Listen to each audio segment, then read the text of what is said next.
Bagaimana sih ketika sakit dan kurangnya nafsu makan dari hewan? Jadi kita perlu melakukan penyuntikan pada hewannya, terus melakukan manajemen pakan yang baik gitu dan benar tepat waktu juga.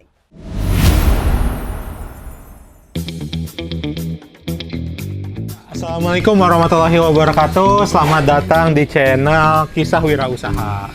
Nah, sahabat wirausaha, sekarang kita sedang berada di salah satu peternakan yang ada di Cibubulang, Kabupaten Bogor. Nah, kebetulan nih pas kita kesini, tadi kita kan mau nge-shoot sapi dan domba kambing ya. Cuman ternyata di sini kebetulan sedang ada 4 orang wanita cantik nih, lagi berkegiatan di sini. Nah, penasaran kan mereka ini siapa dan lagi ngapain aja? Yuk kita samperin. Assalamualaikum warahmatullahi wabarakatuh, Mbak. Ya, perkenalkan kami dari channel Kisah Wirausaha. Boleh wawancara, Mbak? Oh, boleh. Ini lagi ngapain nih, Mbak? Sekarang lagi ngasih pakan konsentrat sama pasta untuk sapinya, Mas. Oh gitu. Konsentrat itu apa fungsinya buat sapi? Itu untuk mencukupi nutrien dari sapi sama untuk proteinnya sih, Mas. Oh, proteinnya. Biar apa? Sapinya cepat gemuk, sehat atau apa? Iya, biar cepat gemuk juga. Kan ini untuk kurban, jadi biar untuk fatteningnya cepat gitu, Mas. Oh, fattening buat penggemukan ya? Iya. Nah, kalau misalkan kita maunya kurus, ini maunya gemuk ya gitu. Oke. Kebalikan ya, Mas. Iya, betul. Oh, ini Mbak ngomong-ngomong namanya siapa, dari mana? Oke, perkenalkan, nama saya Nazahra Izumareta, salah satu mahasiswi Fakultas Peternakan IPB University. Oh, dari IPB, ternyata dekat ya ke Iya, sini ya. Oke. Terima kasih, Mbak. Oke. Nah, kita lanjut ke wanita cantik nomor 2. Asik. Namanya siapa, Mbak? Namanya Nurul Sri Wahyuni. Oh, dari PB juga ya? Iya, dari PB Oke. juga. Nah, ini apa namanya, Mbak, selain ngasih makan di sini tadi, apa aja nih sapi kira-kira perlu apa aja nih selain makan konsentrat nih? Perlu air minum, Mas. Air minum, biar? Biar mencukupi kebutuhan mineral juga. Oh, mineral gitu ya. Jadi, apa namanya, kalau rumput emang nggak dikasih rumput hijauan gitu? Dikasih juga, tapi tetap dikasih air minum. Oh gitu. Jadi makanan utamanya sebenarnya konsentrat apa rumput? Rumput. Oh, rumput ya, kayak gitu. Oke, itu ya. Oke, makasih Mbak ya. Oke. Nah, kita sekarang lanjut ya. Ini adalah salah satu juga Mbak wanita cantik yang sedang berada di Garuda Farm ya. Namanya siapa, Mbak? Namanya Julia. Oh, Mbak Julia. Mbak Julia ini lagi ngerawat sapi-sapi di sini? Iya. Iya. Kebetulan nih sapinya kok kayaknya sama seperti kita ya, maksudnya beda warna, beda ukuran. Sapi apa aja sih, Mbak, yang ada di sini? Di sini ada 3 macam sapi, yaitu sapi Madura, sapi Bali, sama sapi Limosin. Di sini bedanya apa aja sih, Mbak? Sapi-sapi yang Limosin kayak Madura itu bedanya apa aja, Mbak? Kalau sapi Madura itu warnanya tuh lebih ke coklat muda atau coklat bata. Tapi kalau sapi Bali itu warnanya ke coklat sawo matang. Nah, tapi kalau sapi Limosin itu dia hampir sama, memiliki beberapa varian warna, tapi yang membedakannya itu sapi Limosin itu sapi yang perototannya bagus dan bobotnya gitu. bisa mencapai 1 ton. 1 ton. Iya. Oke gitu. Makasih ya, Mbak ya. Ya, makasih Mbak. Makasih. Oke. Oke, kita lanjut ya ke Mbak yang terakhir. Ya, Mbak lagi namanya siapa, Mbak? Dari mana? Saya Jumira Susanti dari kampus IPB University. Oh, IPB University juga. Nah, ini Mbak, kebetulan saya penasaran nih, satu hal yang penasaran. Tadi kan dari teman-teman Mbak kayaknya suka banget, cinta banget gitu ya sama peternakan. Nah, kalau Mbak sendiri apa yang mendorong Mbak untuk tekun dan mendalami dunia peternakan gitu? Karena melihat kondisi Indonesia juga ya sangat kurang pada kandungan protein terhadap daging. Daging kan juga termasuk mengandung kandungan protein yang sangat tinggi selain telur. Jadi dilihat juga bahwa Indonesia ini kekurangan karkas atau daging. Jadi saya ingin mengembangkan usaha di bidang peternakan. Oh gitu, oke. Makasih ya, Mbak ya. Oke, itu dia wawancara sedikit dari beberapa wanita cantik yang sedang ada di Garuda Farm seperti itu. Oh ya, kesan pesan selama berkegiatan di Garuda Farm ini apa sih? Apa aja? Kesan-pesannya alhamdulillah ya di sini dapat pelajaran yang sangat luar biasa yang nggak bisa saya dapatkan waktu di kampus. Kayak cara memanajemen pakan di sapi, domba dan kambing, dan juga saya belajar untuk cara menyuntik gitu ya, cara bagaimana sih ketika sakit dan kurangnya nafsu makan dari hewan. Jadi kita perlu melakukan penyuntikan pada hewannya, terus melakukan manajemen pakan yang baik gitu dan benar tepat waktu juga. Oke, siap. Ya, tadi kita sudah mewawancarai 4 orang wanita cantik yang kebetulan sedang berada di Garuda Farm. Dan kebetulan ini sudah ada owner Garuda Farm-nya bersama kita. Ya, yuk kita tanya-tanya sekarang. Ya, selamat siang Pak.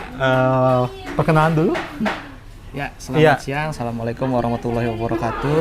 Saya Satrio Ardi. Saya owner dari Garuda Farm ini. Oh gitu. Nah, kalau ini Pak, Garuda Farm ini sudah berdiri dari tahun berapa sih? Oh iya, kita sudah berdiri pertama kali itu dari tahun 2012. Oh, 2012. Nah, tapi untuk bertempat di sini kandangnya itu 2013. Oh, 2013. Ya. Alhamdulillah dari tahun 2013 sampai 2012 2013 sampai dengan sekarang kita sudah 10 tahun berkiprah gitu di dunia peternakan. Oh, berarti sudah berpengalaman sekali ya. Nah, insya Allah, alhamdulillah. Nah, terus ini beberapa bulan ini kan sedang ramai nih Pak, isu tentang PMK ya, betul. penyakit mulut dan kuku. Nah, ngaruh nggak sih Pak ke penjualan? Ya pastinya kan di sini utama kita dalam rangka menjelang Idul Adha, jadi kita jualannya ini untuk hewan kurban. Hewan kurban. Gitu.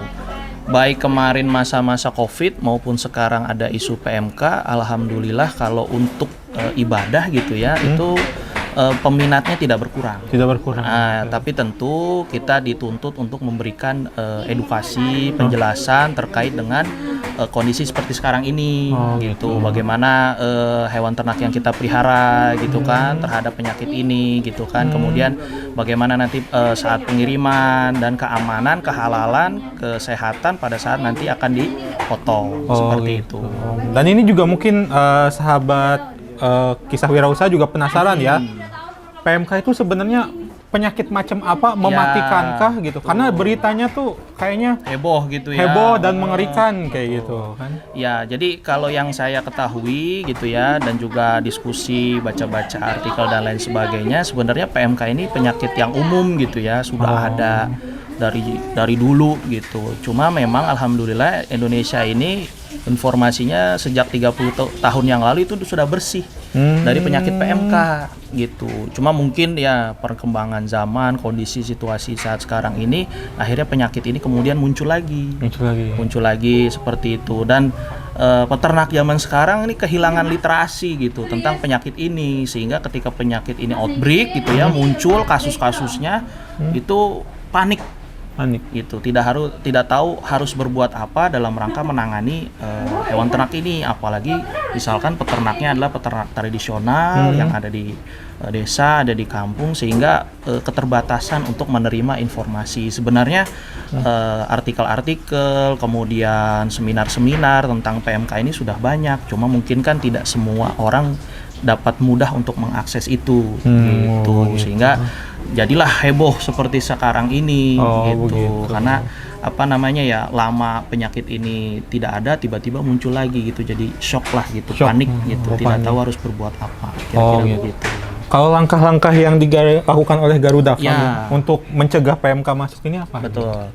Jadi yang pertama perlu diketahui bahwa PMK ini tidak menular ke manusia. Jadi kalaupun ada hewan ternak yang terkena PMK gitu ya, memang dia sakit gitu ya, dan kalau untuk digunakan ibadah ketika dia lagi sakit, klinisnya itu jelas nyata, itu tidak boleh. Tapi kalau kemudian sudah sembuh gitu ya dari penyakit ini, tidak apa-apa, bisa dipakai untuk ibadah kurban.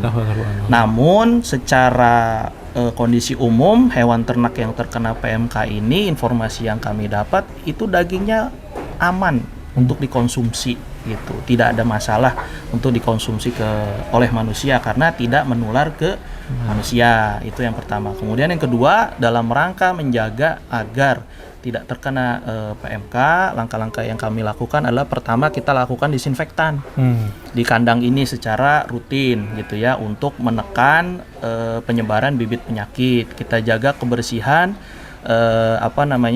kandang gitu. Kemudian kita membatasi jumlah pengunjung yang datang ke Garuda Farm gitu, dan kita biasanya minta agar ketika datang ke sini itu bukan safari gitu, jadi kunjungan dari beberapa kandang gitu, tapi kalau datang ke sini udah ke sini aja, jangan dari tempat lain atau selanjutnya ke tempat lain agar membatasi atau menekan penyebaran dari penyakit ini kayak gitu. Kemudian yang selanjutnya kita lakukan treatment kepada hewan ternak yang terindikasi sakit.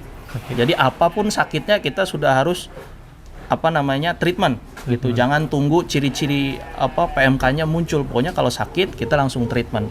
Apakah kita berikan antibiotik, kita kasih obat demam misalkan tubuhnya panas gitu ya. Kemudian kita berikan vitamin dan suplemen untuk meningkatkan antibodi dan daya tahan tubuh gitu ya.